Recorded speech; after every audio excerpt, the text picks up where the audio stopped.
New ইয়র্কের পিচে পাকিস্তানের বিরুদ্ধে পুরো 20 ওভার ব্যাট করতে পারেননি ভারত। 19 ওভারে 119 রান করেই অল আউট হয়ে যায় ভারত। তারপরেও 6 রানে পাকিস্তানকে হারায় রোহিত শর্মার ইন্ডিয়া।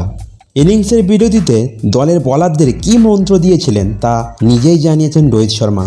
তো বন্ধুরা, আপনারা যদি এই চ্যানেলটিতে নতুন হন তাহলে অবশ্যই চ্যানেলটিকে সাবস্ক্রাইব করে বেল আইকনটি প্রেস করে দেবেন, কারণ এই চ্যানেলটিতে পেয়ে যাবেন ক্রিকেটের যাবতীয় সঠিক তথ্য।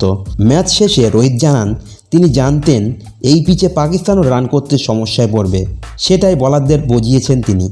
রোহিত বলেছেন, আমরা ভেবেছিলাম আরও বেশি রান করতে পারবো, 119 রান বেশি নয়, কিন্তু আমরা আত্মবিশ্বাসীও ছিলাম। বোলারদের বলেছিলাম আমরা যদি ব্যাট করতে সমস্যায় পড়ি তাহলে ওরাও পড়বে, পিচ তো একই আছে, ওদের সহজে রান করতে দেব না, চাপে রাখবো। শুরু থেকে শেষ পর্যন্ত একটা পরিকল্পনা নিয়েই বোলারেরা বল করে গিয়েছে। রোহিতের নেতৃত্বের প্রশংসা করেছেন বিশেষজ্ঞরা। তাদের মতে রান কম থাকলেও রোহিত যেভাবে বোলারদের কাজে লাগিয়েছেন, ফিল্ডিং সাজিয়েছেন, তা এক কথায় অসাধারণ।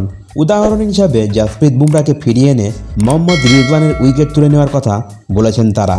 রিজওয়ান আউট হতেই খেলা ভারতের দিকে ঝুঁকে যায়। ভারতের বোলারদের মধ্যে নজর কেড়েছেন বুমরা। 4 ওভারে 14 রান দিয়ে 3টি উইকেট নিয়েছেন। দলের পেসারদের প্রশংসায় পঞ্চমুখ রোহিত। তিনি বলেন, বুমরা দিন দিন আরও ভালো বল করছে, ওকে নিয়ে বেশি কিছু বলবো না। আমরা চাই ও যেভাবে বল করছে সেভাবেই গোটা বিশ্বকাপে বল করুক, ও দুর্দান্ত বোলার।